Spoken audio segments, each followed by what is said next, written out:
Olá, pessoal! Passando aqui para nós falarmos um pouquinho sobre a prova para quem fez SIDASC, né? Então, nós vamos aí fazer a correção de algumas questões da prova, se você ficou na dúvida. A ideia aqui é que a gente esclareça as possíveis dúvidas, porque o que você erra uma vez, você nunca mais erra, né? Essa é a lógica. Comentários sobre a prova. Achei que o edital muito pobre e a cobrança muito alta. Minha opinião, né? Achei sim que tinham muitas questões da parte de arquivologia, algumas coisas que nem chegou a ficar muito explícito dentro do edital, que acredito que os professores, assim como eu, acabaram trabalhando, mas que não era específico desse edital, como por exemplo tabela de temporalidade, né? O edital puxava muito para protocolo e acabou caindo pouco de protocolo e muito de arquivologia. Sobre a parte de administração, achei que foi cobrado de forma empobrecida, tá? Achei que pegaram algumas questões, me pareciam aleatórias, muito parecida até algumas com as questões da prova de Epagre, e que não contemplavam exatamente o que estava sendo pedido dentro do edital. Mas cobraram ali uma questão mais ou menos de cada tema, tá? Então, nós vamos comentar agora algumas questões. Eu vou ampliar aqui para ficar melhor para vocês visualizarem, tá? Então, nós temos aqui, primeira questão, identifique abaixo as afirmativas verdadeiras e falsas. Eu vou botar aqui a canetinha para vocês verem que nós estamos na 16, tá? Identifique abaixo afirmativas verdadeiras e falsas sobre gestão de arquivos e documentos, conforme dispõe a Política Nacional de Arquivos Públicos e Privados. É resguardado o direito de indenização pelo dano material ou moral decorrente da violação do sigilo, sem prejuízo das ações penal, civil e administrativa. Correta. A questão está correta conforme está dentro da lei. Tá? Para quem foi meu aluno na resolução de exercício, a gente fez uma questão que tinha exatamente essa afirmação. Considera os documentos finalísticos aqueles que, não sendo de uso corrente nos órgãos produtores, por razões de interesse administrativo, aguardam a sua eliminação ou recolhimento para a guarda permanente. Errado, tá? Totalmente errada a questão. Então, aqui, falsa. Consideram-se correntes conjuntos de documentos de valor histórico. Documentos correntes têm valor administrativo, portanto, questão falsa. Os documentos de valor permanente são alienáveis. Não são alienáveis, eles têm valor histórico. São também considerados arquivos públicos o conjunto de documentos produzidos e recebidos por instituições de caráter público e entidades privadas encarregadas da gestão de serviços públicos no exercício de suas atividades verdadeiras. Então, até aqui, tudo certo. Questão 17. Assinale a alternativa, que indica corretamente o nome do setor encarregado do recebimento, registro, distribuição e movimentação dos documentos em curso de uma organização. Protocolo. Inclusive, isso era o que estava no edital, né? Protocolo, recebimento, registro, distribuição, movimentação, tá? Questão 19. O instrumento arquivístico resultante da avaliação, que tem por objetivo definir prazos de guarda e destinação do documento, com vista a garantir acesso à informação a quantos dela necessitem, é chamado de tabela de temporalidade. Simplesmente o conceito da tabela de temporalidade, onde nós teremos fase corrente, intermediária e permanente. O prazo estabelecido para a fase pontinhos relaciona-se ao período em que o documento é frequentemente consultado, exigindo sua permanência junto às unidades. Frequentemente consultado é a fase corrente. A fase pontinhos relaciona-se ao período que o documento ainda é necessário à administração, porém com frequência de uso. Porém, com pontinhos, frequência de uso, né? Podendo ser transferido para depósito em outro local, embora à disposição desta. Aqui ele está falando da fase intermediária, onde a gente tem a menor frequência. Portanto, gabarito letra B. Agora, cobrar uma questão que eu vou ser bem sincera para vocês. Eu não entendi, porque para mim não tinha, né?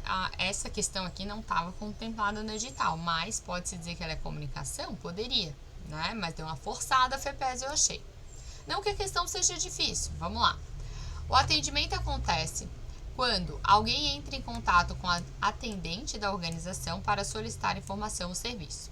Identifica abaixo as afirmativas necessárias e falsas sobre ciclo de atendimento com vistos à garantia de qualidade. Organizar-se e preparar para iniciar o dia do trabalho faz parte da recepção do cidadão? Não, né? Quando o cidadão chega, isso já tem que estar feito. Então, aqui, falsa.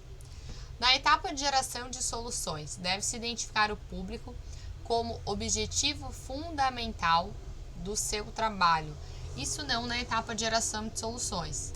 A geração de soluções, ela vai visar resolver o quê? O problema, né?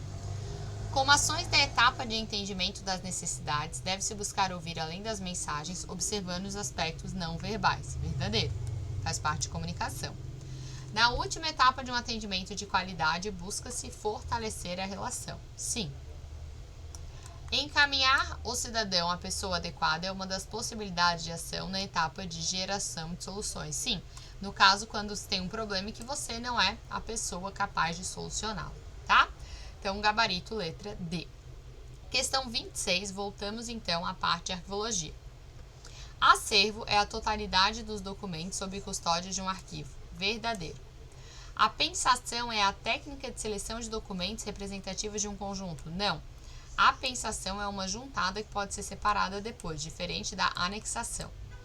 Arquivamento é a sequência de operações que visam a guarda ordenada de documentos. Verdadeiro. Documento ostensivo é aquele sem qualquer restrição de acesso. Verdadeiro. Notação é o processo de reconhecimento, sistematização e registro de informações sobre os arquivos com vistas a seu controle físico e intelectual. Não.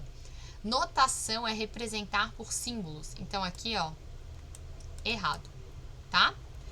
Gabarito, portanto, letra B. Questão 27.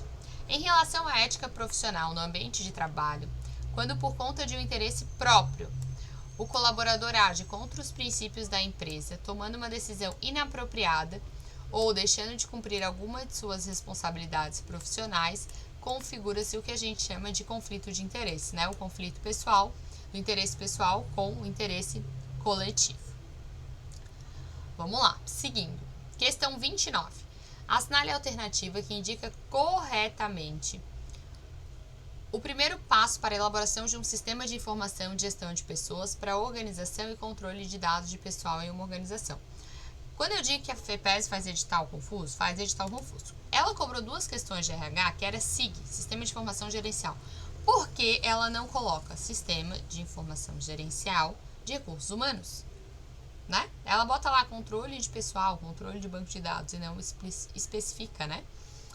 Corretamente. Mas, digamos assim, que numa classificação abrangente está dentro do edital, tá? Então, vamos lá. Para eu conseguir construir um sistema de informação de dados, a primeira coisa que eu preciso saber é para que ele vai servir, que relatório ele tem que me dar. Então, aqui você tinha identificar e reduzir custos no tempo de processamento da informação, não é o primeiro passo, né? Isso já é posterior. Saber exatamente quais necessidades de informação que os usuários têm, para você aí conseguir montar o sistema. Proporcionar suporte online para a decisão, não. Disponibilizar os colaboradores acesso à informação a seu respeito é uma das funções, mas não é a primeira etapa. Identificar quais informações devem ser prestadas por relatórios escritos ou virtuais e quais devem ser apenas acessadas. Isso é posterior a saber quais informações devem estar no sistema, tá? Questão 30. Um banco de dados cujo objetivo é a organização e o controle de dados de pessoal em uma organização possui entradas e saídas. Essa questão para mim era fácil, eu não precisava nem saber a administração para responder. Entradas, alteração de cadastro. Quando eu altero, eu estou inserindo informação. Vale e adiantamento. Eu estou inserindo informação, então entrada. Frequência ou cartão ponto. Eu estou inserindo informação. Até aqui eu não tenho relatório nenhum. Tá vendo? Quando começam meus relatórios? Folha de pagamento, relatório. E relatório de férias, relatório. Tá? Então, para mim, tranquila essa questão. Não sei como é que vocês foram. Questão 31. A base fundamental de um trabalho de líder está na sua equipe. Analise as afirmativas abaixo sobre diferentes tipos de equipe e de trabalho em equipe. Em todos os tipos de equipe deve haver interdependência e reciprocidade. Sim, o que não tem interdependência é grupo, tá? Então, a 1 tá correta.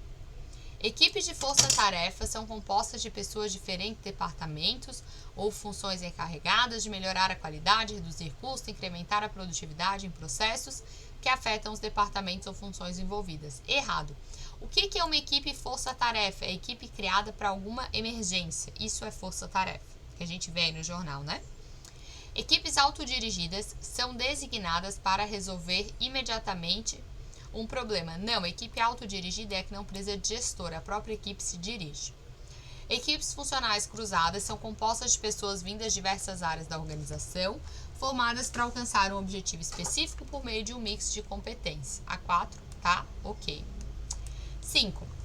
Equipes de projetos são compostas por pessoas altamente treinadas para desempenhar conjunto de tarefas interdependentes dentro de uma unidade natural. Não, dentro de um projeto em específico, certo? Então, ficamos com gabarito letra A. Questão 33. Para mim, essa questão ela é informática. Não sei onde a FEPES achou que isso aqui é administração, mas eles podem alegar que é comunicação, até pode, mas ele cita também comunicação no ambiente organizacional e ele deixa claro que ele vai cobrar as ferramentas e instrumentos tecnológicos, né? Mas, ok, vamos lá. Assinale a afirmativa abaixo em relação ao assunto. Primeiro, extranet oferece todos os recursos de uma internet dispõe. Contudo, na extranet, o gerenciamento de rede é exclusivo da organização, além de apresentar mensagens e informações restritas. Não. Para quem não sabe, a extranet, de uma maneira, óbvio, simbólica, que eu vou explicar para vocês, é a internet ou a rede da empresa que possibilita a troca de informações com o usuário externo, tá? Por isso que é extranet, de fora, né? Não é intranet para dentro. Um portal corporativo vertical é destinado a um tema específico e a uma comunidade de usuários. Trata-se de uma plataforma mais fácil de administrar, já que possui um escopo menor. Correto. NetMeeting refere-se ao software utilizado para a realização de conferências com qualquer pessoa em qualquer lugar do mundo. Assim como a gente tem o próprio Meeting, né? Podcast é informativo eletrônico distribuído aos colaboradores. Não, podcast é como se fosse uma entrevista. Então, a gente tem aí corretas 2 e 3, né? Gabarito, portanto, letra C. Mas volto a afirmar, para mim isso está fora do contexto, tá? Questão 36. Considerando o contexto das organizações, assinale a alternativa que indica somente exemplo de comunicação por meio de instrumento pictográfico ou de linguagem visual. Tá? Panfleto não é linguagem visual, né? Quadro de avisos também não. Então, fica fotografia e diagramas, né? Pictográfico, gente, é um conjunto de símbolos ou gráficos que estão ligados à representação de um objeto ou de um conceito, certo? Muito bem. Questão 41. Nunca vi cair isso na prova, mas eu vou explicar para vocês o que é. Assinale a alternativa que indica corretamente o nome do gráfico da organização de uso restrito aos respectivos órgãos adotante. Então, não é organograma, porque o organograma sempre está disponível no site, tá? Que tem por finalidade o detalhamento das atividades e tarefas que compõem uma função. As que compõem o processo são fluxograma. As que compõem a função é o funcionograma. O que é um funcionograma? É o detalhamento das atividades de um organograma. É isso que é um funcionograma, tá? Questão 42. Analise as afirmativas a seguir sobre um tipo específico de estrutura organizacional. Caracteriza por ser uma solução mista em que normalmente se combina a estrutura com base em função com estruturas, base em projetos ou produtos. É indicado quando a organização desenvolve vários projetos ou produtos, mas que utilizam diversas e complexas tecnologias. Proporciona à organização condições de flexibilidade e funcionalidade adequada para atender demandas ambientais e a sua própria dinâmica. Assinale corretamente o tipo de estrutura organizacional. Funcional, especialização, não é. Staff e linha, também não. Base em projeto, ela não é uma combinação, né? Ela é só projeto. Então, ele já falou lá no início que ela é mista. Comissão colegiado também não é mista. A única mista que nós vamos ter aqui é a estrutura matricial. Deixa eu passar aqui que eu pulei. Voltou. Questão 43. Identifique verdadeiro ou falso. O ciclo da administração de materiais é composto pelas seguintes fases: necessidade do cliente usuário, análise, reposição dos materiais, recebimento, armazenagem e logística. Correto. O armazenamento de materiais visa a entrega de materiais no ponto certo, ao menor custo e menor prazo, mantendo condições de qualidade. Isso aqui é logística. Falso. Aliás, logística faltou nessa prova, né? O correto funcionamento do sistema PEPS, primeiro que entra, primeiro que sai, depende de um bom armazenamento dos materiais. Sim. Os custos envolvidos na armazenagem dos materiais são fixos e variáveis. Correto. O gerenciamento de estoques, a classificação ABC, é uma ordenação de itens consumidos em função do seu valor financeiro. Correto também, né? Então, menor quantidade de itens com maior valor, e aí a gente vai do A até o C dentro da curva ABC. Portanto, gabarito letra C. Questão 44. O planejamento de uma cadeia de suprimentos é orientado pelo plano de negócio da organização. Relacione a coluna 1 e 2 aos subprocessos básicos que compõem esse planejamento. Achei confuso por algumas coisas. Primeiro, quando a gente fala de plano de negócios, você não vai pensar direto em administração de materiais, né? Plano de negócio é algo mais geral. Então, ele cobrou plano de negócio lá no início. E aí, ele traz subprocessos que vão direto dentro de administração de materiais. Análise de requerimento do negócio, necessidade de recurso, equilíbrio dos recursos disponíveis das necessidades e elaboração do plano. E pede que você compile, né, ou ligue com a definição. Então, vamos lá. Primeiro, análise entre a demanda e recursos disponíveis. Recursos e demanda é tipo oferta e demanda. Isso aqui, sem dúvida nenhuma, é o que a gente fala que é o equilíbrio dos recursos e das necessidades, né? Necessidades a demanda. Então, já saía de 3, tá? De 3. Já não tem aqui como C, A, B e C, já morreu aqui. Beleza? Avaliação dos elementos que se caracterizam como necessários para suportar os requerimentos do negócio, considerando-se que realmente eles agregam valor. Avaliação dos elementos que se caracterizam como necessários para suportar o requerimento do negócio. Isso quer dizer que o requerimento já foi feito. Nós estamos falando, portanto, da análise das necessidades de recursos. Processo de análise e definição das prioridades que demandam necessidade de serviço ou produto. Essa sim é a análise do requerimento do negócio. E por último, a elaboração dos planos, né? Definição das ações que vão ser tomadas em um período pré-estabelecido para que os recursos definidos possam suportar as demandas da cadeia de suprimento. Então, gabarito ficou letra E. 45. Finanças são a aplicação de uma série de princípios econômicos e financeiros para maximizar a riqueza ou valor total de um negócio. Dentro desse contexto, assinale a alternativa que indica corretamente como é chamado o grau de facilidade com que os ativos podem ser convertidos em caixa. Grau de liquidez, né? O grau de liquidez é a facilidade de converter ativos em caixa. Então, a gente tem ativos com maior grau de liquidez, tipo banco, poupança, ações de curto prazo, investimento de curto prazo. E quando você tem capital que precisa vender, né, por exemplo, imóveis, aí você já tem um pouco mais de dificuldade de gerar liquidez, certo? Questão 47. Assinale a alternativa que indica corretamente o nome da atividade almoxarifado, que tem como objetivo assegurar as quantidades físicas existentes no almoxarifado estejam de acordo com as listagens e relatórios contábeis. É a nossa conferência de inventário. Aqui ele só cobrou inventário, não entrou nem na classificação, tá? 48. Em relação à logística, o conjunto de processos requeridos para obter materiais, agregar-lhes valor de acordo com a concepção dos clientes e consumidores e disponibilizar os produtos para o lugar e a data que os clientes e consumidores desejarem corresponde à cadeia de abastecimento. Tá? Abastecer. Beleza? Questão 49. Analise as afirmativas abaixo em relação aos métodos de orçamento de capital. O orçamento de capital refere-se aos métodos para avaliar, comparar e selecionar projetos que obtenham o máximo de retorno e máximo de riqueza para os acionistas. Correto, né? Taxa de retorno. O máximo de retorno reflete-se no preço das ações e a máxima riqueza é mensurada pelo lucro. Não, né? O retorno é justamente o quanto que a empresa vai gerar de lucro para ser disponível para os acionistas. O número de anos necessários para recuperar o investimento inicial, essa aqui está correta, deixa eu botar aqui.